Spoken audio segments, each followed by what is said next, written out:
Kalau mau jujur ya, silakan baca kitab-kitab Syafi'i. Itu pandangan paling lemah dalam pandangan Syafi'i.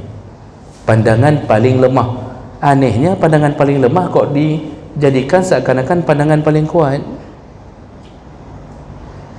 Kalau dalam kitab Al-Um, Imam Syafi'i sendiri yang langsung mengatakan,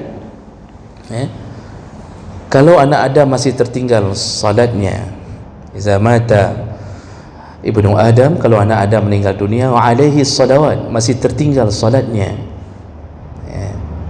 lam tuqda wa lam tufda, tidak ada qada, tidak ada fidyah. Pandangan-pandangan mazhab yang lain boleh karena sibuk, boleh karena uzur, macam-macam, itu jamak. Tapi kalau qasar hanya boleh dalam perjalanan, enggak boleh yang lain. Qasar, memendekkan salat.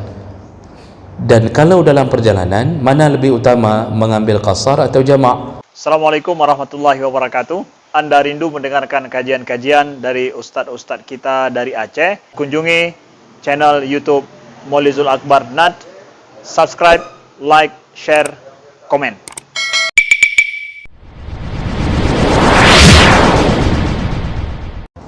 Allahumma salli wa sallim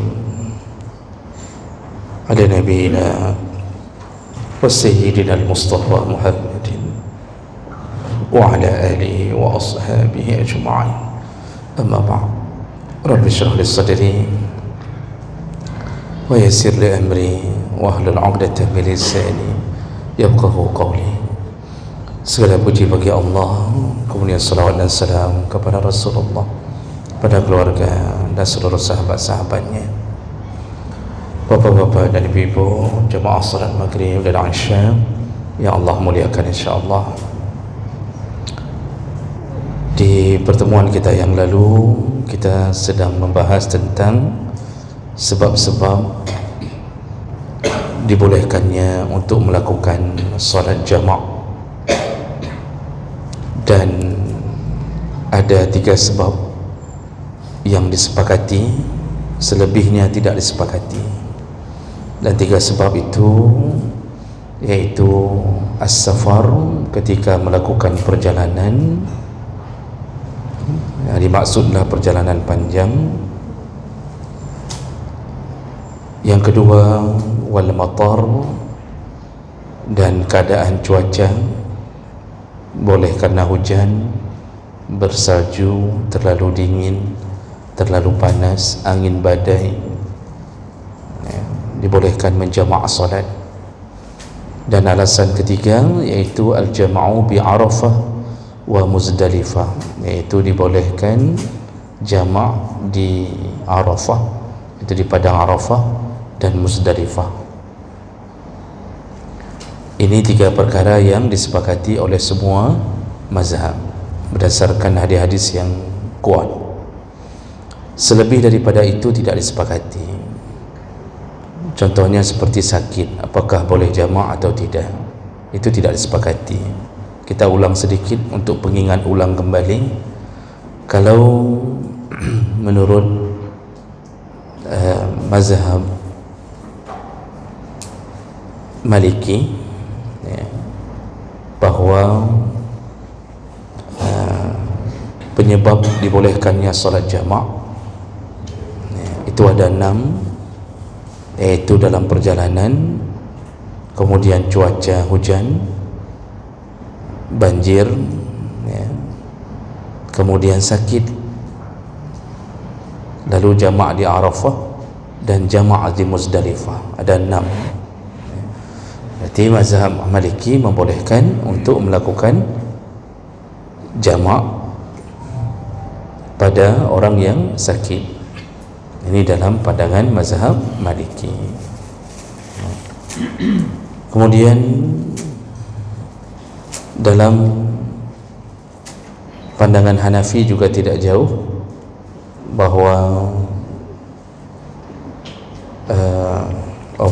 dalam pandangan Syafi'i juga dibolehkan hanya 3 perkara, yaitu seperti yang disepakati, melakukan perjalanan, cuaca, kemudian karena berada di padang Arafah dan Muzdalifah setelah berihram. Nah, ternyata mazhab Syafi'i tidak membolehkan menjamak ketika sakit. Mazhab Syafi'i tidak membolehkan melakukan jamak ketika sakit.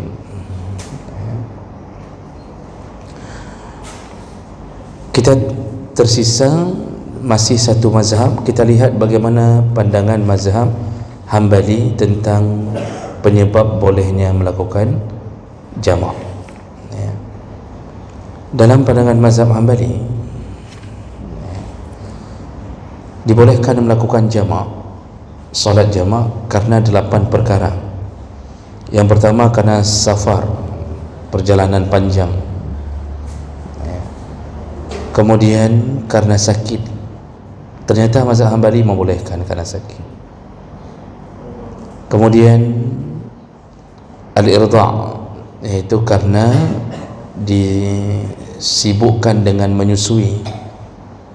Jadi seorang ibu boleh untuk menjamak salatnya apabila dia dalam keadaan sedang menyusui, proses penyusuan. Kemudian yang keempat, al-ajzu 'anit taharah bil ma'. Jadi orang yang tidak mungkin melakukan wuduk setiap waktu, lemah.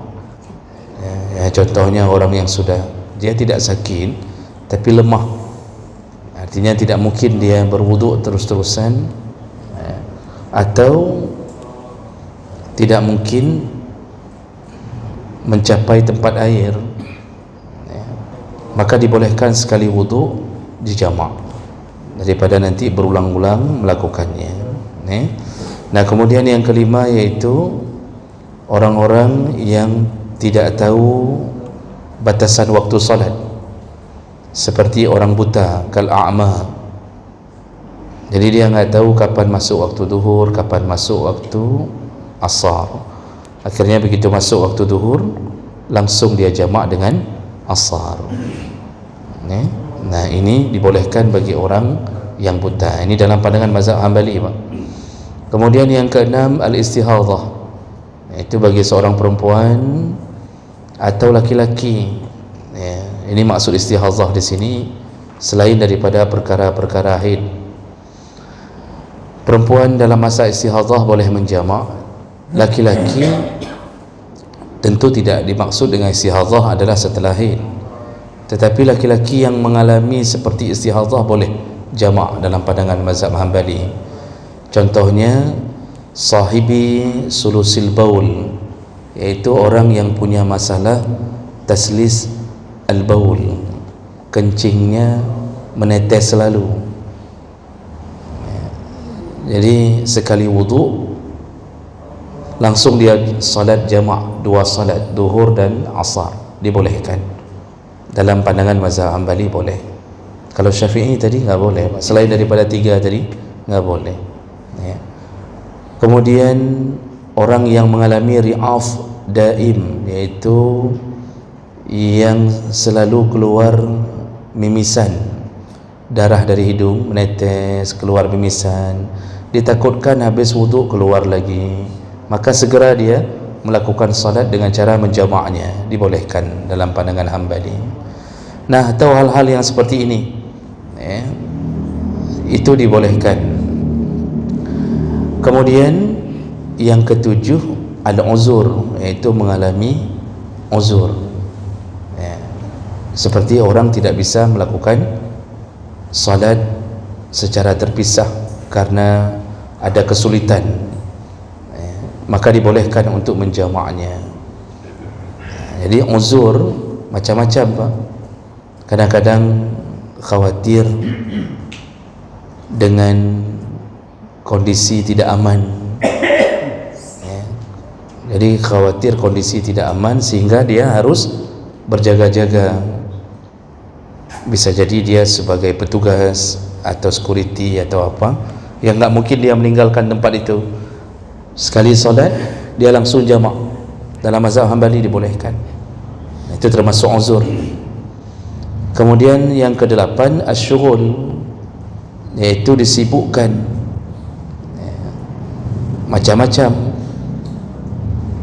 Disibukkan di sini maksudnya ada sesuatu yang membuat dia tidak bisa salat pada waktunya karena kesibukan yang mungkin menghabiskan waktunya.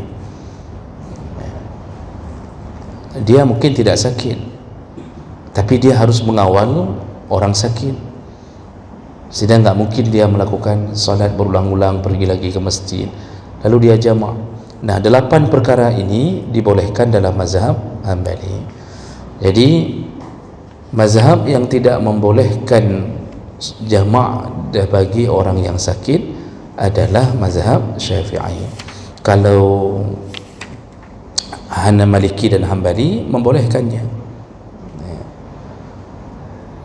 Sedangkan mazhab Hanafi seperti yang kita bahas seminggu yang lalu itu dari awal salat, mazhab Hanafi telah mengatakan bahawa salat jamaah itu hanya boleh dilakukan di Muzdalifah dan Padang Arafah. Selain daripada itu nggak boleh lakukan. Makanya mazhab Hanafi nggak bicara lagi masalah penyebab-penyebab, karena bagi pandangan mazhab Hanafi selain di Muzdalifah dan di Padang Arafah nggak boleh lakukan jamaah. 3 mazhab yang lain boleh, namun ternyata berbeda lagi yang menjadi penyebab. Kalau begitu, bagaimana keadaan kita hari ini yang sakit, sedangkan mazhab kita mengatakan nggak boleh bagi yang sakit untuk melakukan jamaah. Yang banyak hari ini orang sakit tidak solat, yang lu kita capek bicara kayak mana ni orang sakit boleh jamaah atau tidak. Ternyata banyak orang sakit di rumah sakit tidak solat. Itu yang mengherankan juga, sakit tidak solat, padahal belum tentu dia keluar rumah sakit dengan selamat. Bisa jadi itu penghujung waktunya di dalam rumah sakit itu, tapi nggak solat, terlalu pede. Ini yang miris. Kita berkali-kali kunjung ke rumah sakit. Apakah kita sakit sendiri, kita kunjungi orang sakit. Kebiasaan orang sakit hari ini, pertama tidak solat, yang kedua tidak menutup aurat dengan baik. Jadi asal sudah sakit seakan-akan dimaafkan Allah, langsung buka jilbab, pakai baju galak-galak laju, sehingga dia merasa aman. Seharusnya waktu sakitlah lebih kuat ibadahnya. Bukankah Allah telah meringankan urusan? Enggak bisa solat berdiri, solat sambil duduk. Tidak bisa duduk, solat berbaring, kerusuk kanan. Tidak bisa kerusuk kanan, pindah kerusuk kiri. Enggak bisa kerusuk kiri, terlentang. Enggak bisa terlentang, ambil bantal taruh di atas, di bawah kepala, salat dengan anggukan kepala. Sujud ngangguk, rukuk ngangguk, balik lagi begitu. Enggak bisa dengan anggukan kepala, syarat dengan bahasa mata. Mata yang mepet-pet, deblut-pet itu menundukkan sujud rukuk, sujud rukuk. Enggak bisa juga salatlah dengan bahasa isyarat yang bisa. Enggak bisa juga salat dengan pikiran. Badan enggak bergerak tapi pikiran bergerak, ini sujud, ini rukuk. Enggak bisa juga, berarti sudah saatnya disalatkan. Amanlah kita, meninggal di saat itu, sudah saatnya disalatkan. Selesai urusan dengan Allah, selesai. Jangan coba-coba merencanakan untuk mengganti salat setelah sakit, apalagi mewasiatkan menyolong mati katulak bergelung temayang hana. Salat enggak ada, tapi wasiatnya suruh tolak beras. Ini aneh. Padahal masalah tolak beras sendiri, kalau mau jujur silakan baca kitab-kitab Syafi'i. Itu pandangan paling lemah dalam pandangan Syafi'i. Pandangan paling lemah. Anehnya pandangan paling lemah kok dijadikan seakan-akan pandangan paling kuat. Kalau dalam kitab Al-Um, Imam Syafi'i sendiri yang langsung mengatakan, kalau anak Adam masih tertinggal salatnya, iza mata ibnu Adam, kalau anak Adam meninggal dunia, wa alaihi salawat, masih tertinggal salatnya, lam tuqda walam tufda, tidak ada qadha, tidak ada fidyah. Itu langsung perkataan Imam Syafi'i dalam lam tuqda, tidak ada qadha, maksudnya enggak perlu ahli waris yang mengqadha salat si mayat, enggak perlu. Kemudian lam tufda, tidak ada fidyahnya, enggak ada fidyah itu enggak ada. Nanti kemudian baru amalan dari Imam Subki yang setelah ibunya meninggal, beliau menghadiahkan sedekah, bermohon kepada Allah semoga Allah ringankan urusan ibunya. Nah, dari situ bermula seakan-akan harta bisa menggantikan salat. Salat itu amal badan. Salat itu bukan amalan harta, salat itu amal badan. Kalau seandainya dari awal boleh diganti dengan harta, enggak ada hukum dalam fikih enggak bisa berdiri suruh duduk, enggak bisa duduk, enggak ada itu. Langsung aja menyohai kata mayang ke ganto je ngempeng, selesai urusan. Kalau dari awal boleh. Hari ini saya tidak bilang mengatakan fidyah itu tidak ada, tapi itu pandangan paling lemah dalam mazhab Syafi'i, paling lemah. Jadi kalau derajatnya itu pilihan terakhir paling lemah. Ini belum apa-apa, itu duluan yang diajukan. Ini menjadi sebuah keanehan.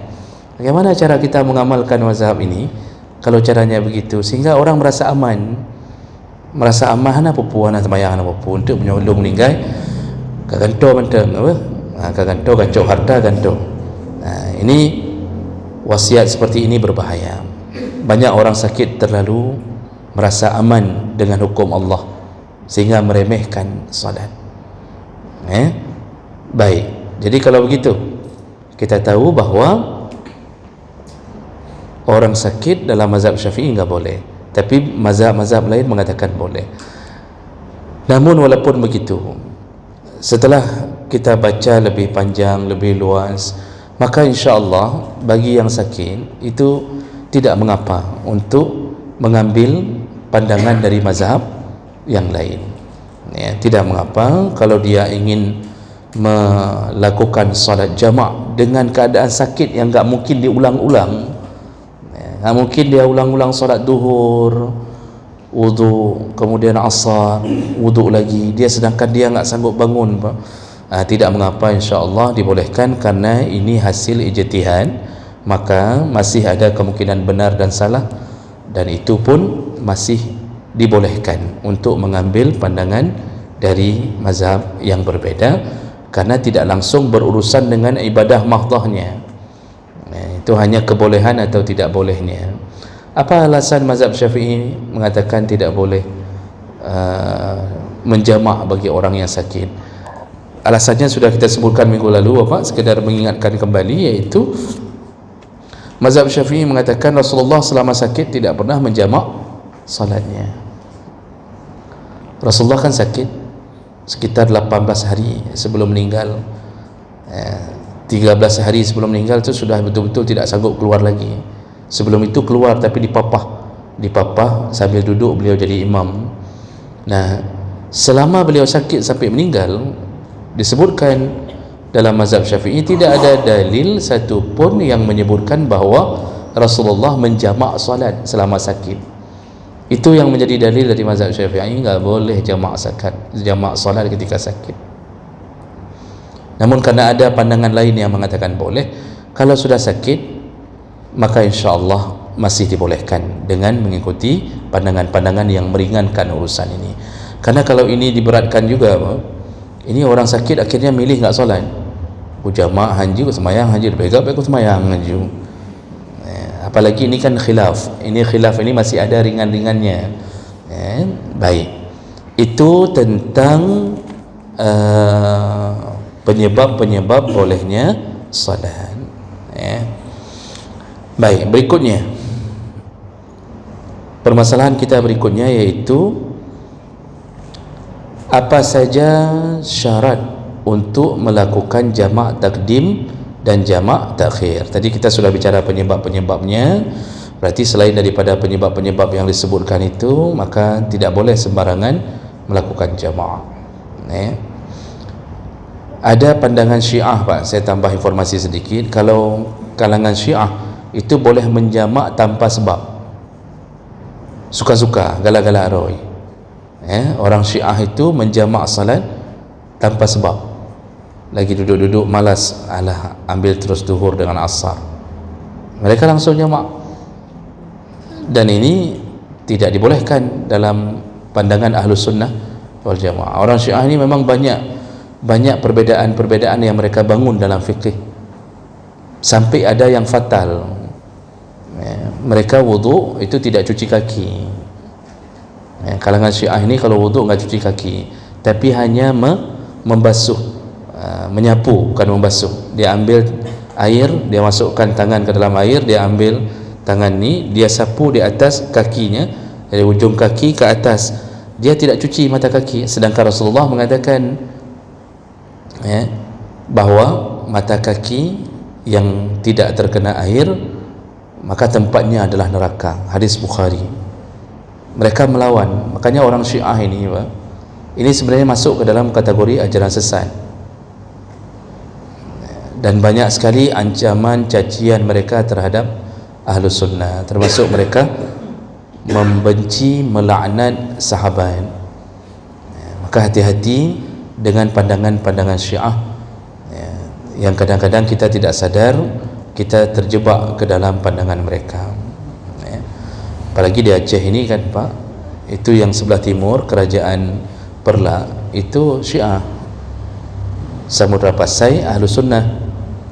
Perla Sultan Ali Mughayat Shah ini Syiah. Syah itu apa itu? Syah itu bahasa Persia, bukan bahasa Arab. Kalau bahasa Arab artinya kambing, kan nggak mungkin raja kambing. Syah itu bahasa Persia. Syahin, Syahun itu bahasa Persia, bahasa orang Iran, artinya raja. Maka di sana, di Perla sana, kerajaan Perla itu nama rajanya raja-raja Persia, pakai bahasa Persia. Syah-syah semua di ujungnya. Dan itu mereka berafiliasi ke mazhab Syiah. Menyebarnya Syiah di Aceh dari Perla. Saya sudah pernah kasih tahu Bapak, sampai pada tari-tarian, tari sedati itu tari Syiah. Tari sedati itu tari Syiah, diambil dari kalimah Sayyidati. Sayyidati itu siapa yang dimaksud? Fatimah. Mereka itu kan memuliakan Ali, Fatimah, Hasan, Husain. Nah, tari itu gimana gayanya? Memukul-mukul diri. Coba Bapak lihat 10 Muharram di Karbala atau di Iran, mereka memukul-mukul diri, melambangkan rasa sakitnya Husain ketika dibantai, dibunuh. Mereka pukul-pukul diri. Maka tari sedati poh-pohro. Gerakan tari sedati itu pukul diri, poh sana, poh sini, itu gerakan 10 Muharram orang Syiah. Diajarkan ke kita. Sebenarnya sudah pernah diharamkan oleh ulama Aceh. Tahun-tahun 70-an, 80-an itu sudah pernah diharamkan. Lalu dikembangkan kembali karena dianggap budaya yang perlu dipelihara. Jadi yang dipeliharanya budaya Syiah. Jadi makanya jangan pelihara budaya yang kira-kira punya campuran-campuran dengan ajaran-ajaran Syiah. Baik, kita bahas dulu tentang syarat sahnya melakukan jamaah takdim. Bagaimana cara melakukan jamaah takdim? Jadi jamaah itu kan dibagi dua, jamaah takdim dan jamaah takhir. Jamaah takdim yaitu mengambil salat yang belum datang waktunya dibawa ke salat yang sudah datang waktunya. Asar dibawa ke zuhur. Takhir, kalau takhir kebalikannya, salat yang sudah datang waktunya dibawa ke salat yang belum datang waktunya. Zuhur dibawa ke asar. Saya ingin terus mengulang-ulang, ini jamaah ini salah satu keringanan. Dia lebih luas daripada qasar. Lebih luas daripada qasar. Jamaah boleh safar, tadi boleh cuaca, boleh karena sakit dalam pandangan-pandangan mazhab yang lain, boleh karena sibuk, boleh karena uzur, macam-macam. Itu jamaah. Tapi kalau qasar hanya boleh dalam perjalanan, enggak boleh yang lain. Qasar memendekkan salat. Dan kalau dalam perjalanan, mana lebih utama, mengambil qasar atau jamaah? Ini perlu dipertegas kembali. Kalau dalam perjalanan, so lebih good tak qasar atau tak jamak? Maka jawabannya para ulama pun mengatakan qasar lebih utama. Ya, jadi berhenti waktu zuhur, salat 2 rakaat dengan niat zuhur. Jadi kalau mau dijamak boleh, tapi ada tidak kesulitan untuk menjamak? Kalau ada kesulitan berarti masuk ke bab kesulitan. Kan uzur tadi bab kesulitan. Contoh, ini kayaknya kalau kita sambung berangkat itu di Selawah nggak ada masjid, misal contoh. Atau kita turun waktu zuhur, cuaca mau hujan lebat, ini takut asar berada di tengah hutan, nggak ada masjid, nggak bisa turun, berarti muncul kesulitan. Kalau sudah muncul kesulitan, silakan dijamak. Jadi ambil zuhur, asar. Cara ngambilnya bagaimana, Pak? 4, jangan dikasarkan, ambilnya 4 zuhur, lalu berdiri sebentar, langsung berdiri lagi, kemudian asar 4. Itu yang namanya jamak. Jadi yang Bapak dengar selama ini jamak kasar boleh, itu pilihan terakhir kalau kesulitannya semakin tinggi. Ya, maksudnya kesulitan semakin tinggi apa? Kita naik mobil orang, supir mengatakan waktu sebentar cuma ya, ini makan minum setengah jam, ini hana lumpreh lung. Supirnya orang kafir. Ya, kalau bukan kafir munafik. Supir nggak salat, karena rata-rata supir mayang. Karena supir dia punya orang dalam di surga, di guru-guru ke. Kalau supirnya mengatakan setengah jam makan minum salat, habis itu kita berangkat setengah jam saja, di situ kalau kita jamak 4-4 nggak ada waktu untuk makan. Kalau kita makan 4-4 nggak ada waktu untuk salat. Di situ kesulitan tinggi, takut ditinggal mobil. Maka di saat itu pilihan terakhir melakukan jamak sekaligus qasar. Nah, ambil 2 zuhur, niatnya jamak qasar, setelah itu ambil asar, niatnya juga jamak qasar. Tapi saya ingin katakan, jangan sering melakukan itu kalau tidak ada kesulitan. Karena itu Pak, yang hana gebahas dalam kitab itu masalah mencampurkan jamak dan qasar. Itu bahkan banyak kitab nggak dibahas, karena yang dibahas dalam fikih itu berdasarkan dalil, ya kalau nggak qasar jamak. Tapi boleh nggak? Ya boleh, karena syarat, kalau sudah cukup syarat antara keduanya, perjalanan melebihi 85 km, kemudian bukan perjalanan maksiat, punya tujuan kemana, kan yang sudah kita bahas di awal, cukup syarat untuk keduanya antara qasar dan jamak, dua-duanya boleh. Tapi begitu kesulitannya tingkat tinggi, nggak bisa kita ambil lain, disitulah kita mengambil alternatif terakhir, mengumpulkan jamak dan qasar. Baik, kita lanjut dulu ini. Jamak dibagi 2, jamak takdim dan jamak takhir. Bagaimana, apa saja syarat sahnya melakukan jamak takdim? Nah, yang pertama, niatul jam'i, harus ada niat jamak. Ya, an yanwiya jam'a at-taqdim fi awwalis salatil ula, di awal salat itu harus ada niat jamak takdim. Jadi ini kita kumpulkan duhur sama asar. Niatnya di mana, Pak? Niatnya yang paling penting, niat itu di waktu awal, di waktu duhurnya. Ini kalau jamak takdim mau bawa asar ke duhur, niatnya di awal salat. Cara niatnya bagaimana? Kalau bahasa niatnya bukan lafaz, bukan melafazkan niat, nanti dibersihkan tetap dalam hati. Bahasanya yaitu nawaitu, kok nawaitu sama radin pula, ini kena Ramadan. usalli ya,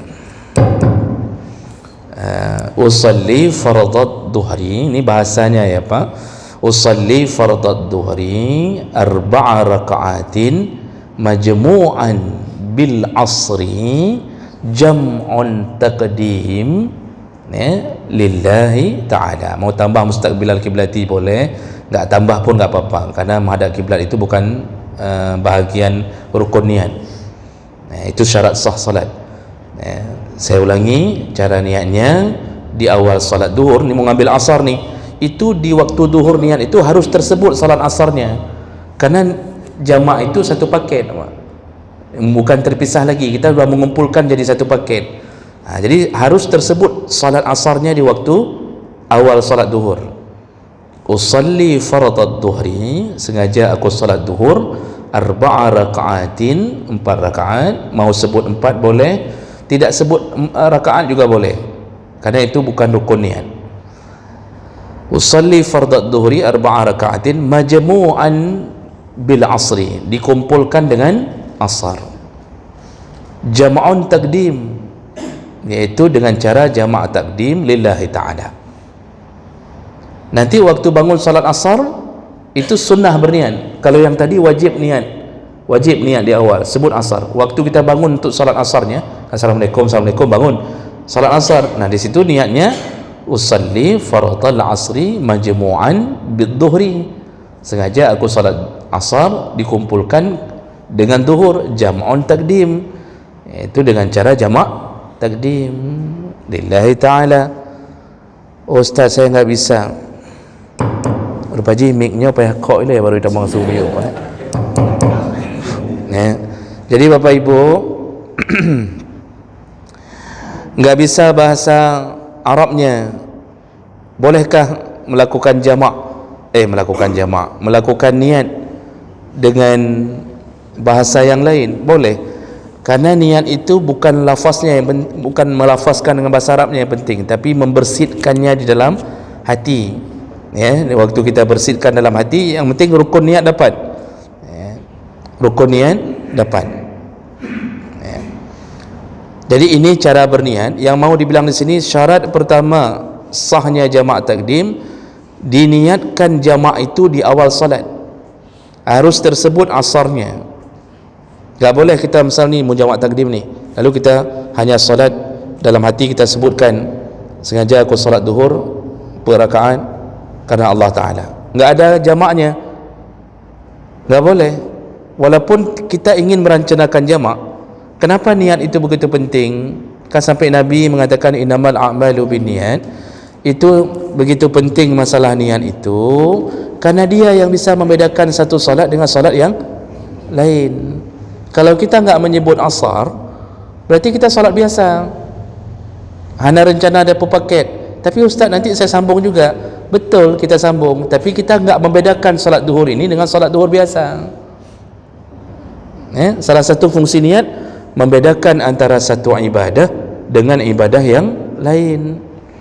Bapak berdiri ini 2 rakaat, enggak ada yang tahu itu solat apa. Yang tahu cuma bapak sendiri, dan kita pun tahu ini salat apa dengan niat. Ini salat subuh apa niat qabliyah subuh? Ini kita sedang berdiri ni, ini qabliyah subuh apa subuh? Yang tahu cuma orang salat. Bagaimana dia cara tahunya? Niatnya berbeda. Tadi qabliyah, sekarang salat subuhnya. Niat itu membedakan antara satu salat dengan salat yang lain. Nah, ini syarat pertama, jamak takdim, harus niat di awal salat menjamak salat tersebut, mengumpulkan salat tersebut. Lupa berniat di awal salat, wa tajuzu fi asna'iha fil adhar, dalam pandangan yang adhar, dalam pandangan Syafi'i, kalau lupa di awal salat, rupanya tadi kita niatnya cuma usalli fardad duhri, enggak niat mengumpulkan asar waktu kita melakukan niat pertama, lupa, maka masih dibolehkan membersihkannya di tengah-tengah salat duhur itu. Ini katuk 2 rakaat misalnya Pak, pas kita naik ke rakaat ketiga, dibolehkan bersihkan dalam hati. Kan niat itu dalam hati Pak, bukan dalam mulut. Dalam mulut malah enggak sah. Dibolehkan membersihkan dalam hati, saya sambung dengan asar, saya jamak dengan asar, masih dibolehkan. Walau ma'as salam minha, walaupun beriringan dengan salam salat duhur tersebut. Ini hampir salam ni, baru teringat kadung sudah lupa niat jamak. Sebelum salam masih dibolehkan untuk membersihkan di hati, ya, ini sengaja saya solat duhur ini dengan asar, jamak takdim, ya, masih dibolehkan untuk meniatkan bahawa kita mempaketkan solat dengan jamak takdim, ya. Ini yang saya baca ni mazhab Syafi'i, Pak. Saya enggak, kalau masalah ini enggak saya baca mazhab lain, karena praktek kita adalah mazhab Syafi'i. Saya baca mazhab lain yang nak memang tu, Pak. Tapi kalau untuk wawasan pengetahuan, saya baca mazhab lain ni, tapi dalam proses pelaksanaannya ini adalah mazhab Syafi'i yang saya baca ini. Jadi syarat pertama harus niat di awal solat, ya. Sampai habis salam lupa niat, kan tadi masih boleh menjamakkan dalam niat walaupun berada di tengah solat atau sebelum salam. Sekarang jadi masalah, habis assalamualaikum salat zuhur, assalamualaikum, baru teringat lupa meniatkan untuk menjamak. Apa yang harus lakukan, Bapak? Maka batallah jamak itu, salat asar itu harus dibawa ke waktunya, ya. Salat asar itu harus dibawa ke waktunya. Jadi bagaimana kata para ulama Syafi'iyah? Nanti waktu salat asar harus ulang kembali salat menjadi jamak takhir. Kalau mau dijamak. Kalau enggak mau dijamak, berarti harus turun untuk salat asar sempurna. Jadi pilihannya dua, mau ulang jamak tapi nanti ulangnya ketika salat asar. Jadi bawa zuhur ke asar, karena ini paketnya sudah batal nih, paketnya sudah batal. Atau pilihan kedua, berarti kita sudah salat zuhur, enggak salat asar, enggak boleh kita niat setelah salam, karena kita enggak mempaketkan salat itu. Jadi asar ini nanti ya salat di waktu asar, payah turun yang waktu asar. Begitu pandangan mazhab Syafi'i mengatakan lupa niat menjamakkan, maka asar enggak boleh lagi dipaketkan, tapi dibawa ke waktunya, begitu syarat yang pertama, ya. Kemudian syarat yang kedua, jamak takdim, yaitu at-tertib, harus melakukannya dengan tertib, ail bida'ah bil ula sahibatul wakti. Urutan waktunya enggak boleh loncat, enggak boleh berubah. Kalau mau kumpulkan asar dengan zuhur, maka tetap posisi salat pertamanya adalah zuhur, baru asar. Ini kan kita mau bawa asar ke waktu zuhur, enggak boleh salat asar duluan, harus salat zuhur duluan baru asar. Kenapa ini dipertegas, Pak? Nanti waktu jamak takhir enggak begitu syaratnya. Kalau mau jamak takhir nanti mau bawa zuhur ke asar, itu enggak ada lagi syarat ini, boleh pilih. Kita mau jamak takhir nih, Pak, misal maghrib bawa ke isya, jamak takhir, itu boleh pilih. Mau maghrib duluan boleh, mau isya duluan pun boleh. Tapi kalau jamak takdim enggak ada pilihan, syaratnya harus tertib. Maghrib dulu baru isya, zuhur dulu baru asar. Maka syarat kedua melakukan jamak takdim harus at-tertib, harus salat sesuai dengan urutan waktu. Syarat ketiga, al-muwalat, ay tatabu' bi alla yafsila bainahuma fasil tawil. Harus muwalat, beriringan, tidak boleh dipisahkan dengan amalan yang banyak. Karena li'annal jam'a yaj'aluhuma qas-salatin wahidah. Karena salat jamaah itu seperti satu salat yang sudah dipaketkan. Maka fawajibal wala, wajib muwalat, wajib beriringan, karena kita sudah mempaketkannya dan nempel salatnya, maka wajib beriringan, enggak boleh terpisah di antara keduanya.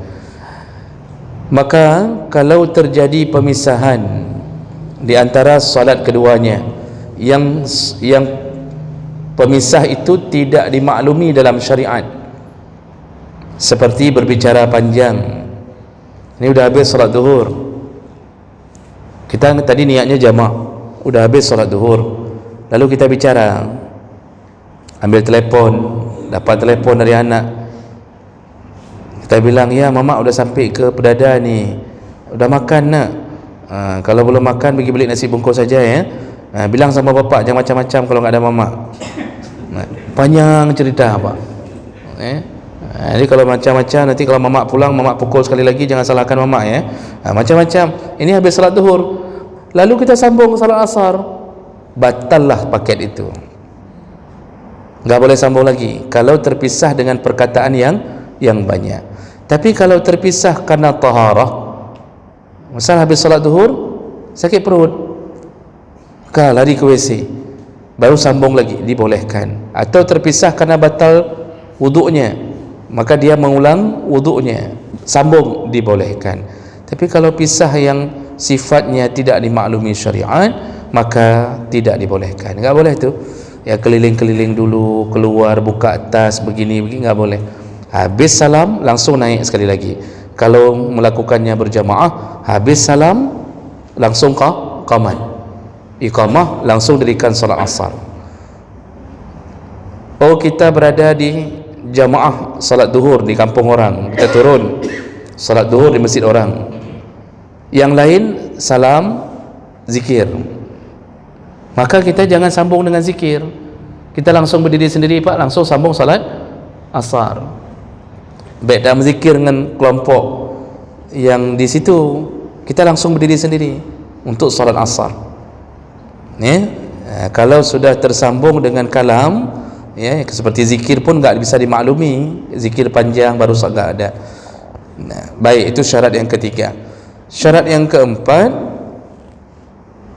yaitu dawamus safar ila al-ihram bis salat as-saniyah.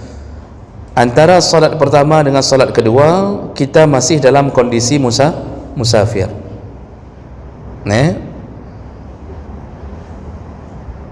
Kita berangkat dari masuknya waktu zuhur.